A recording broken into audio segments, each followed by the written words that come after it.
How do you guys say good morning over here? Good day? G'day, mate. G'day, mate. What's up, y'all? Look who we got here. My man Cal just swooped me up from the airport here in Melbourne. What's the word, man? What's the game plan? 4 lakes to hit, 3 different river systems in 2 weeks. Nice. Big fish, hopefully. What kind of big fish? Big Murray Cod. What? Meter plus is what we're going for. Yep, it's official. Nice steering wheel. It's backwards down here. Okay, so we're gonna start. We're in Melbourne now. We're gonna head up through to, we're gonna fish the Murray River, which is probably one of the most iconic rivers in Australia. Is that where they got their name? I don't know, maybe. Would make sense. I probably should know that. I was just taking a stab at the dark. Oh, yeah. Or in the dark. I guess. And then we're gonna hit a couple of lakes in New South Wales, a couple in Victoria, a couple of river systems as well. We're just gonna see what happens. So see all kinds of different water and situations. Yeah, so we're gonna be fishing sort of some super clear water in an impoundment or a lake. Shallower lakes that are sort of dirty, like a lot less clarity or a lot less visibility. And everything from sort of like really long tapered points, structured fishing right through to very target specific, shallow cover where you could, you know, where we can sort of flip a jig, flip top water, pretty much take your pick. Do whatever you like. That's sort of the brilliant thing about Murray Cod, is that you can pretty much catch them on nearly every technique you can think about, and they mimic a bass, or they eat everything a bass will, no problem, and they grow to 3 times the size. 10-inch bait here for a long time was enormous. There was no marketplace. It just didn't exist, because probably the same as your guys, people couldn't get this complex through their head that, one, it's too big of a bait to throw, you need technique specific gear, and maybe a fish won't eat it. But a fish that's over 1 meter long and weighs, you know, 50 to 100 pounds could eat a 30-inch bait if you could throw it. A 50-centimeter fish, which is not even a legal size, will eat a 10 to 12-inch swim bait pretty much all year round. Like, it's, you just got to commit to throwing it, and it happens. Sounds like fun. Almost as fun as crappie fishing. You guys got those? We got. What do you got? What do you got? We got redfin, which is redfin. Okay. English perch or perch. They're in Europe as well. We've got yellow belly, which is golden perch, which is sort of like a bycatch, but in some of the lakes they get really big as well. So we probably should come past a few of those. That's really it. We get European carp, but they don't really take the baits that we throw, but they're sort of obnoxious. So like they're probably on the menu, right? What to eat? For the Murray Cod. Oh, 100%. Like they'll eat all of them. And the Murray Cod's made a big comeback in the last sort of 20 years, really, from our fisheries, but also, you know, anglers doing the right thing now. So back sort of 15, 20 years ago, it was tough to go and catch a Murray Cod. It was, you know, it was good just to go and be able to catch one. Where now, you know, you're expecting multiple fish every session, and really, like, if you're in the right waterways and using the right gear, you know, you can be targeting 1 meter plus Murray Cod every single trip. Anglers, I think all the anglers have really evolved to sort of a more sort of tournament focused, preservation focused, you know, looking after our fish now, and not just catching them to put one on the table and have something to eat. So it's really turned into probably one of Australia's, you know, biggest sport fish now. The Murray Cod and the barramundi is probably the most, you know, iconic for us anyway. Yeah, most people ask me, "Oh, you're gonna go fish barramundi?" We'll do that. I was like, we'll do that another time. Maybe next time. My little bit of experience with bass. So I've fished for bass with you now in California, and look what you did. Are you serious? What is that? What do you have to say for yourself, man? What are the ducks like at home, man? not like this. That's Murray Cod food, right? Yeah. Also in Italy, Murray Cod can probably get a lot more hyper aggressive than some of the bass can, especially if they get in the right mood.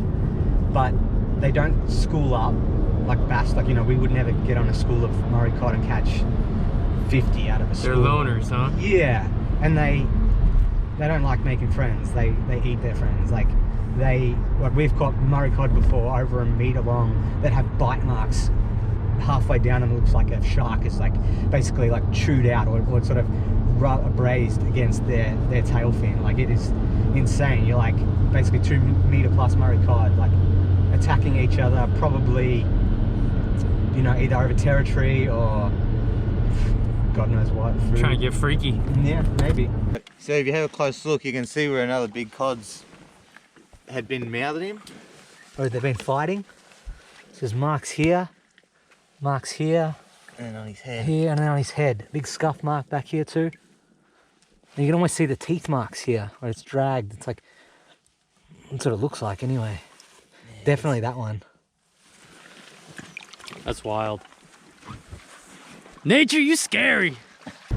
Maybe. So, it's cool, but yeah, it's fun. It's fun, and it's sort of, we're a little bit behind you guys as far as some of the techniques and things like, you know, jigs for Murray Cod is something that doesn't really get spoken about. Big swim baits really has only been a thing for the last sort of 2, 3, 4 years.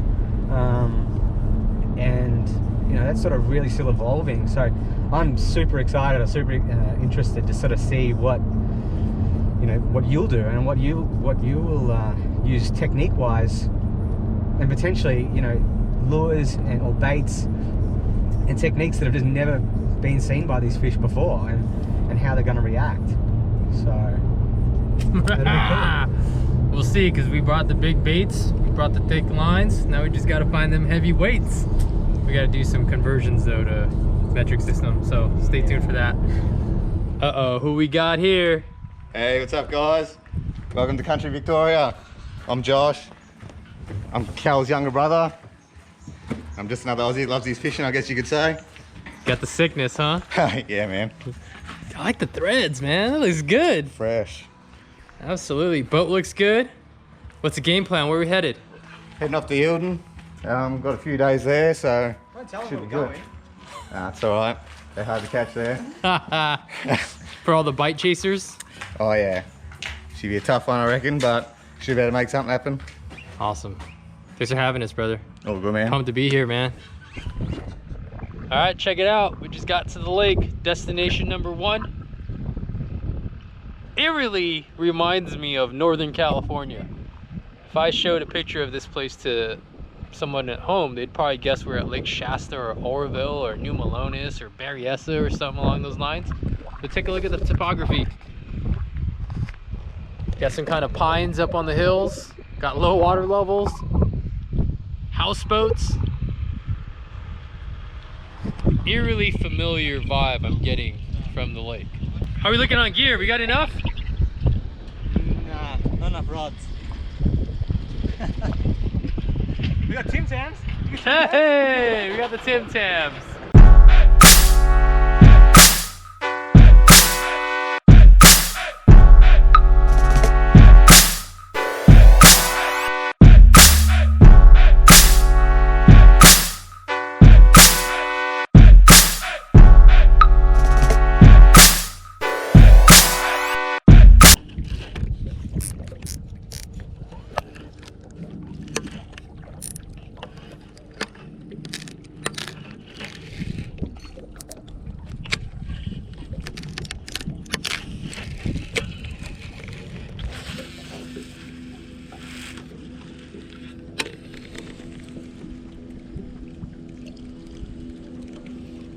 I'm fishing in Australia right now. It's cool.